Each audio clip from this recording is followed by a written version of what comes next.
Olá, eu sou a Tatiane Tereza e esse é o Tempo de História.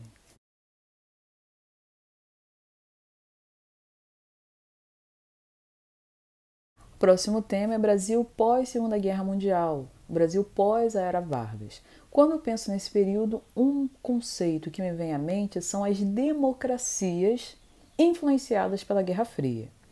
Esse período pós-Era Vargas, ele é fortemente influenciado por esse contexto mundial da Guerra Fria, do mundo bipolarizado, da disputa entre o bloco capitalista e o bloco socialista. E isso também afeta a situação no Brasil. Esse período é marcado por alguns governos. Assim que Vargas ele é deposto e termina a Era Vargas, quem assume é Dutra. Depois de Dutra tem Vargas novamente. Depois temos Juscelino Kubitschek, chamado de JK. Depois Jânio Quadros e posteriormente João Goulart. Então, pensando rapidamente em cada um desses governos.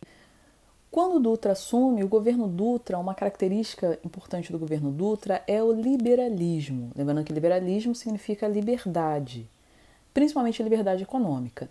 Então, em oposição ao que Vargas havia feito com o nacionalismo dirigido pelo Estado na economia brasileira, o governo Dutra adota uma postura política liberal, ou seja, ele abre a economia brasileira ao capital estrangeiro, principalmente norte-americano, no momento de Guerra Fria.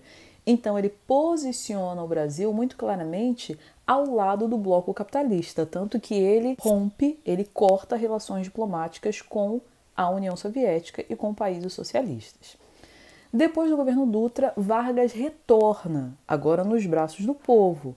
Depois de 15 anos de governo, é a primeira vez que Vargas é eleito. Lembrando que lá na era Vargas, ele entra por um golpe de Estado, que é a Revolução de 1930. Depois ele é eleito indiretamente pela mesma Assembleia Constituinte que faz a Constituição de 1934. E depois ele dá um outro golpe de Estado baseado no Plano Cohen. Então, nos anos 50, é quando Vargas ele é eleito pelo voto popular. E ele retoma aquelas características que a gente viu anteriormente. Paternalismo, populismo e nacionalismo. Tanto que é nesse segundo governo Vargas que é construída a Petrobras, assegurando a exploração do petróleo para o Brasil. Uma empresa estatal que exploraria o petróleo quando houve toda aquela campanha de mobilização da sociedade brasileira chamada O Petróleo é Nosso. Só que Vargas, ao adotar um nacionalismo, de certa forma, ele fecha a economia brasileira para o capital estrangeiro, principalmente norte-americano, durante a Guerra Fria. E Vargas acaba cometendo suicídio, isso conta a história oficial, e quando o governo Vargas termina, o próximo presidente é JK, Juscelino Kubitschek, que vai contra o nacionalismo de Vargas.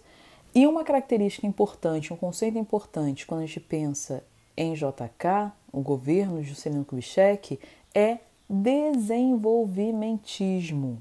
Tanto que o lema do governo dele era 50 anos em 5. Então a ideia seria desenvolver a economia brasileira no período de um mandato de 5 anos, como se tivesse vivido 50 anos. E, para tanto, o governo de JK abre a economia brasileira para o capital estrangeiro, se aproximando do bloco capitalista em plena Guerra Fria.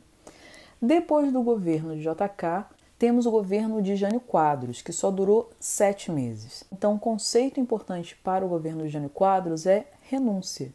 Após 7 meses de governo, com medidas políticas um tanto quanto impopulares, e em plena Guerra Fria, Jânio Quadros ele reata relações diplomáticas com a União Soviética, ou seja, durante essa bipolarização mundial, ele mostra uma aproximação ao bloco socialista.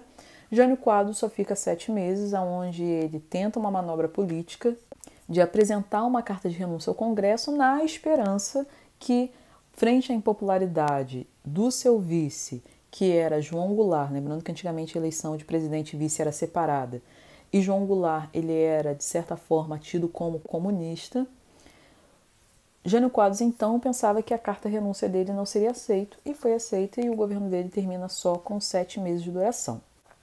Saindo Jânio Quadros, quem assume o governo é o seu vice João Goulart. Pensando um conceito importante a respeito do governo de João Goulart, um dos principais é o parlamentarismo.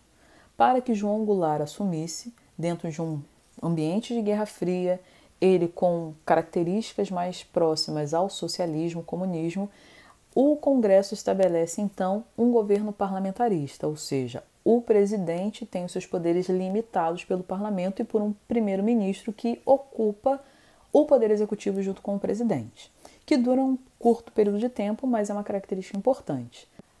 Depois de um plebiscito, o parlamentarismo ele é encerrado. E um outro conceito importante em relação ao governo de João Goulart são reformas. Ele estabelece reformas de base, a intenção seria fazer reforma agrária, ou seja, a redistribuição das propriedades rurais improdutivas para os camponeses, e também o chamado plano trienal. Lembrando que o plano trienal se assemelha aos planos quinquenais que eram da União Soviética. E essas medidas em plena Guerra Fria começam a ser entendidas como medidas socialistas comunistas. Então, um perigo vermelho poderia estar rondando o Brasil. E um outro conceito importante do governo Goulart é o golpe de Estado. Os militares do Exército Brasileiro dão um golpe de Estado, derrubam João Goulart e acabam assumindo o governo brasileiro. E aí começa um outro período que estudamos no ensino médio e também no ensino fundamental, que é a ditadura militar.